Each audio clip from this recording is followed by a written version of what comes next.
assertion. If there exists a Coulomb attraction between two bodies, both of them may not be charged. ये गलत है, क्योंकि एक charged और एक अनचार्ज बॉडी में भी अट्रैक्शन होता है। अनचार्ज में भी होता है क्योंकि चार्ज तो है ही, चलो, और इसकी वजह से क्या होगा, यहाँ पे पोलराइजेशन हो जाएगा और प्लस माइनस आने की वजह से चार्ज शुरू हो जाएगा, अट्रैक्शन शुरू हो जाएगा। तो ये गलत स्टेटमेंट है, पहला statement. Reason, in coulomb attraction two bodies are oppositely charged, ये भी गलत हो गया। नहीं, एक चार्ज और अनचार्ज की बॉडीज के बीच में भी अट्रैक्शन होता है, बिकॉज यहाँ पे पोलराइजेशन आ जाता, उसे माइनस साइन आ जाता है। 12.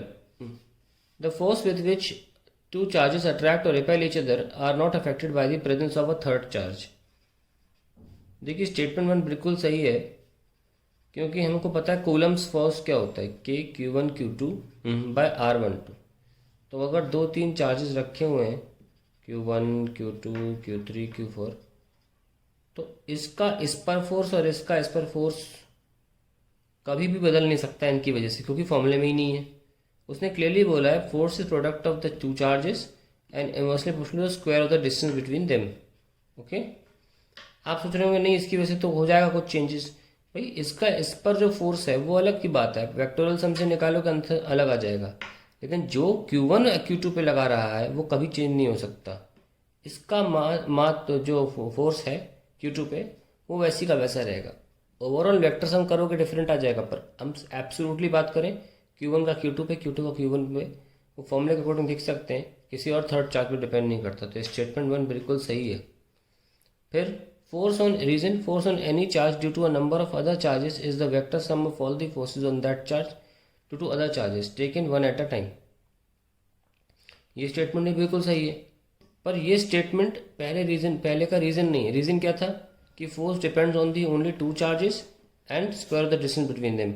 ये एक अलग ही स्टेटमेंट है जो सुपर पोजिशन प्रिंसिपल को समझा रहा है। तो इसमें A and R R true,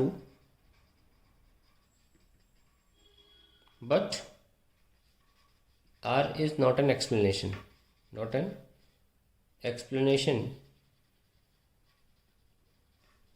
of A.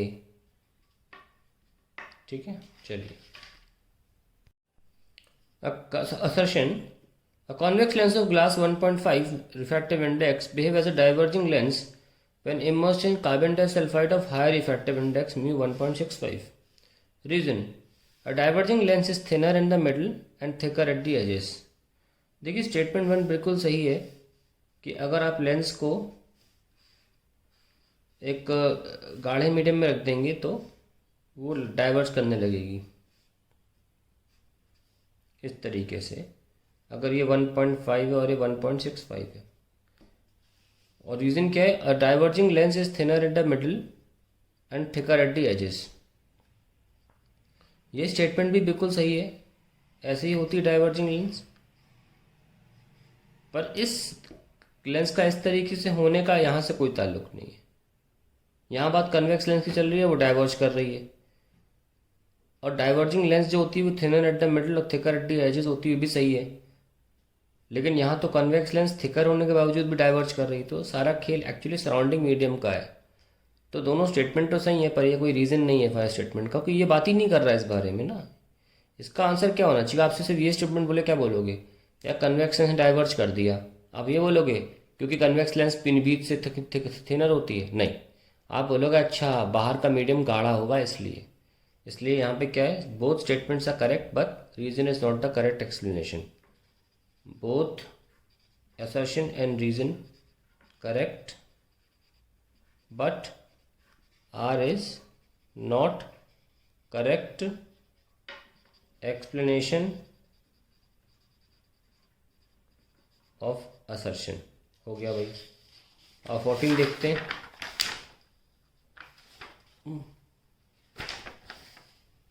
12th भी रहेगा। assertion, combination of lenses helps to obtain diverging or converging lenses magnification. Reason, it enhances sharpness of image। ठीक है, solution, combination of lenses helps to obtain diverging or converging lenses magnification। ये बिल्कुल सही है। हमें magnification combination of lenses करके मिल तो जाता है, स्टेटमेंट 1 में कोई प्रॉब्लम नहीं है। और दूसरा, it enhances sharpness of image. हाँ, शार्पनेस ऑफ इमेज भी बढ़ जाती है अगर दो लेंस यूज़ करते हैं तो, लेकिन ये रीज़न नहीं है इसका। ठीक है, तो यानी कि स्टेटमेंट 1 करेक्ट है, कोई कनेक्शन नहीं दो स्टेटमेंट्स में, ये अलग है स्टेटमेंट, ये अलग है स्टेटमेंट, दोनों स्टेटमेंट बिल्कुल सही हैं। पर ये स्टेटमेंट इससे कोई कनेक्शन नहीं, तो not a explanation of first, but statement 2 is not an explanation.